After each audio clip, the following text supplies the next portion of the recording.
Hi friends, welcome back to the channel. This is your daily news, and I gotta tell you, today's theme is wait, it gets worse. And I gotta show you the headlines. You'll see it for yourself. So first headline, sharp sell-off in First Republic shares causes alarm in Washington. So that means now maybe the politicians and DC/White House are concerned about what's going on in First Republic. Basically, this thing keeps sinking like a rock, and no one seems to want to step in to bail this thing out. But wait, it gets worse. Headline, First Republic Bank shares sink 49% after earnings report. Basically what was going on is people are pulling their money out. I think their deposits are down 40%.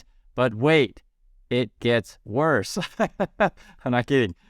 Read the headlines. This is what I'm waking up to today here. Bankers pitch to save First Republic. Help us now or pay more later when it fails. It's like, what? So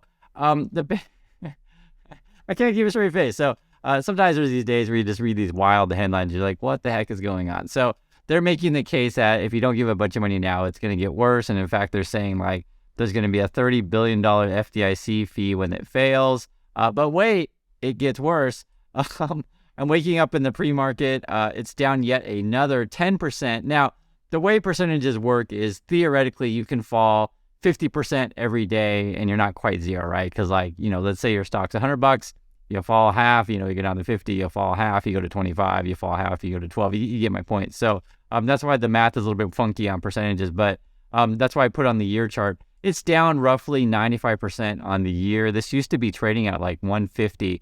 And I was thinking about this, that there's got to be someone out there who, totally yelled a short on this thing, earlier in the year because they had some inside info or something like that. And they'll be the next famous person. Probably next year we'll hear about it. Maybe not now because they're kind of nervous about like, maybe they did have inside info. They wanted to cool off before revealing they had a massive short position. But I'm sure someone does out there. There's got to be someone. But wait, it gets worse. This is coming in from England. Brits need to accept they are now poorer, and that's from the Bank of England chief economist. So I told you, wait, it gets worse. I'm sorry. I don't know if I've ever heard a central bank come out and say, hey guys, just accept it. You're poor, and that's a lot that we've been given. And the phrase going around is "pass the parcel." We're more poor. It's a true headline. I'm not making this stuff up. But wait, it gets worse. In fact, Musk, and this is the other headline, Musk bets the house of Tesla on low prices, razor-thin margins. And I know it's going to get sad for a lot of Tesla pumpers out there, but this is the reality. The strategy he's trying to do is like, okay, we're going to sell a whole bunch of cars at razor-thin margins and just hope that we make money. Now, to be fair to Tesla, at least they're not First Republic, and they haven't sank 50% in a day yet. But you never know. This has been a crazy day today.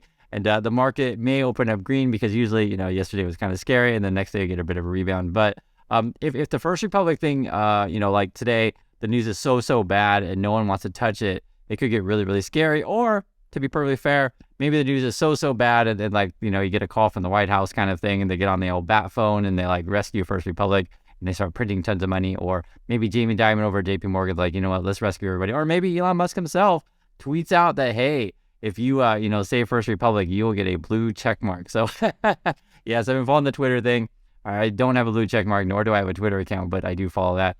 It's kind of funny, too, when you look at the other parts of the headline here. Is this more disruption or desperation? So I'd be curious your thoughts on that. On Musk, is it disruption or desperation? Now, not everything is so bad. So I want to give you some good news, bad news. The bad news first is always more fun. But let's give you some good news. So Chipotle, they're still doing all right. So basically, this is the kind of company that makes money, the company that people are so addicted to their product, myself included. I really like Chipotle. I have no shame saying that, and my wife gets really upset that I like Chipotle so much. She's always like, Chipotle again. And you know what I say? I always say, look at the prices at other restaurants. Yes, we're going to Chipotle again. But evidently, though, Chipotle keeps raising their prices. And so, that's sort of the gist of it is, if the customer is willing to pay for your product at a higher price, you're going to do fine in this market, right? That's just how it is. And essentially, we all need to eat food. And for many of us, if Chipotle is priced at the right price, and I'm just telling you guys, during the pandemic, I did a lot of Chipotle delivery. And I don't know if you guys are the same. And basically, you would just order a couple of burritos a day, get free delivery, and there you go. That's your meal. That was pandemic, all about Chipotle, and I think that they're probably gonna continue because they got good food. Also, too, Google, they're saying, hey, we're making money now. The headline is basically saying their cloud's making money, but if you look into the numbers, their net income is going down a bit and their growth is slowing. So, the headlines may come out that they beat and stuff like that, but I still see that their business is slowing.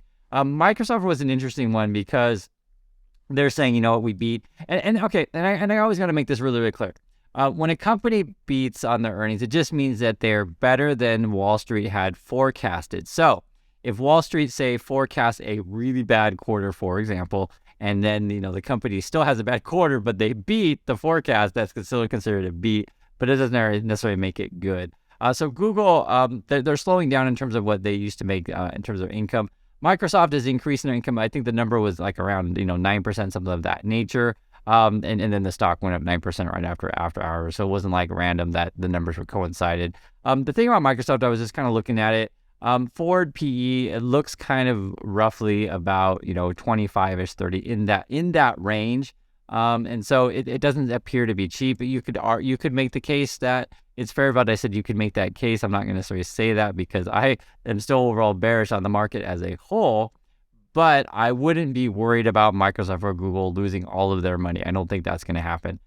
However, there's going to be some companies out there to say like a Tesla or a First Republic I would be worried about. I'm not worried about Chipotle. Do you guys see what I'm saying here? So I'm saying that essentially things are worse than appears to be, in my opinion. I still think we're going to be bearish.